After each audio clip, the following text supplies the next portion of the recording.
Jaya Radha Madhava Punya Bihari.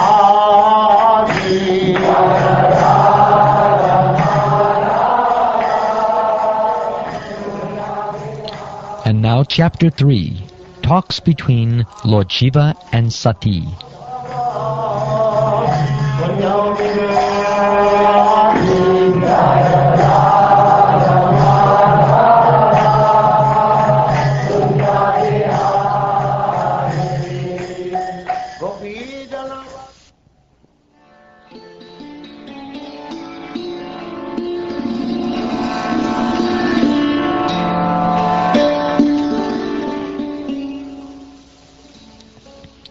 Maitreya continued, "In this manner, the tension between the father-in-law and son-in-law, Daksha and Lord Shiva, continued for a considerably long period. When Lord Brahma appointed Daksha the chief of all the Prajapatis, the progenitors of population, Daksha became very much puffed up. Daksha began a sacrifice named Vajapaya, and he became excessively confident of his support by Lord Brahma. He then performed another great sacrifice named Brihaspati Sava. While the sacrifice was being performed, many Brahma Rishis, great sages, ancestral demigods, and other demigods, their wives all very nicely decorated with ornaments, attended from different parts of the universe. The chaste lady Sati, the daughter of Daksha, heard the heavenly denizens flying in the sky, conversing about the great sacrifice being performed by her father. When she saw that from all directions the beautiful wives of the heavenly denizens, their eyes very beautifully glittering, were near her residence and were going to the sacrifice dressed in fine clothing and ornamented with earrings and necklaces with lockets, she approached her husband, the master of the Bhutas, in great anxiety, and spoke as follows. Sati said, "My dear Lord Shiva, your father-in-law is now executing great sacrifices, and all the demigods, having been invited by him, are going there. If you desire, we may also go. I think that all my sisters must have gone to this great sacrificial ceremony with their husbands, just to see their relatives. I also desire to decorate myself with the ornaments given to me by my father, and go there with you to participate in that assembly. My sisters, my mother's sisters, and their husbands, and other affectionate relatives must be assembled there. So if I go, I shall be able to see them, and I shall be able to see the flapping flags and the performance of the sacrifice by the great sages. For these reasons, my dear husband, I am very much anxious to go. This manifested cosmos is a wonderful creation of the interaction of the three material modes, or the external energy of the Supreme Lord. This truth is fully known to you. Yet I am but a poor woman, and, as you know, I am not conversant with the truth. Therefore, I wish to see my birthplace once more. O never-born, O blue-throated one, not only my relatives, but also other women, dressed in nice clothes and decorated with ornaments, are going there with their husbands and friends. Just see how their flocks of white aeroplanes have made the entire sky very beautiful. O best of the demigods, how can the body of a daughter remain undisturbed when she hears that some festive event is taking place in her father's house?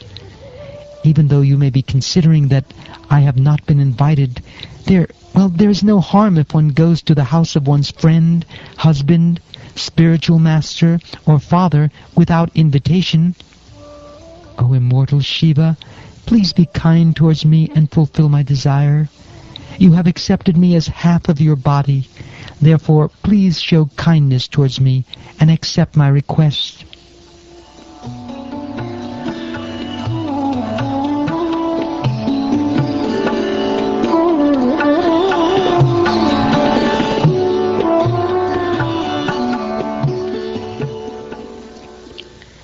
Lord Shiva, the deliverer of the hill Kailas, having thus been addressed by his dear wife, replied smilingly, although at the same time he remembered the malicious, heart-piercing speeches delivered by Daksha before the guardians of the universal affairs. The great Lord replied, "My dear beautiful wife, you have said that one may go to a friend's house without being invited, and this is true, provided such a friend does not find fault with the guest because of bodily identification and thereby become angry towards him.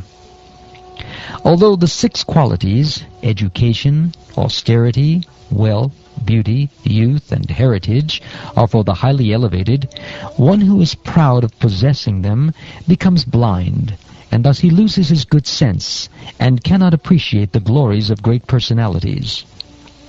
So one should not go to anyone's house, even on the consideration of his being a relative or a friend, when the man is disturbed in his mind and looks upon the guest with raised eyebrows and angry eyes. If one is hurt by the arrows of an enemy, one is not as aggrieved as when cut by the unkind words of a relative, for such grief continues to rend one's heart day and night. My dear white-complexioned wife, it is clear that of the many daughters of Daksha, you are the pet, yet you will not be honored at his house because of your being my wife.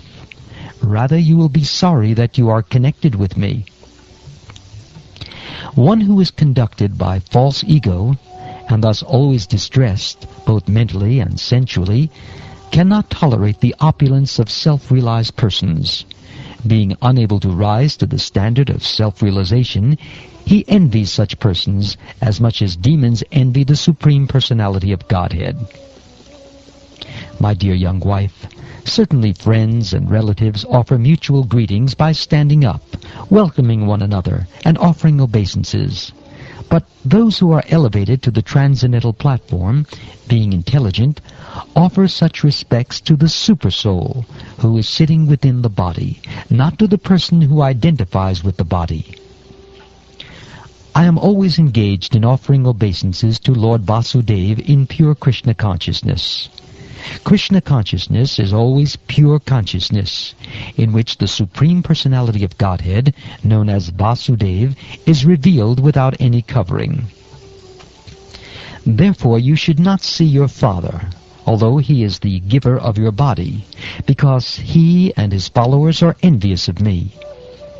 Because of his envy, O most worshipful one, he has insulted me with cruel words, although I am innocent.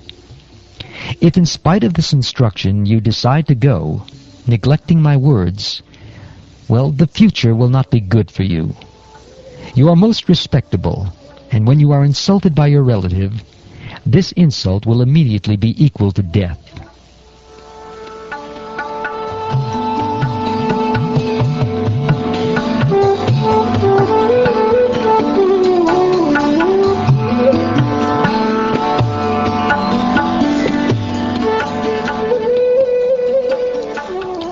Thus ends the 3rd chapter of the 4th canto of the Srimad Bhagavatam, entitled Talks Between Lord Shiva and Sati.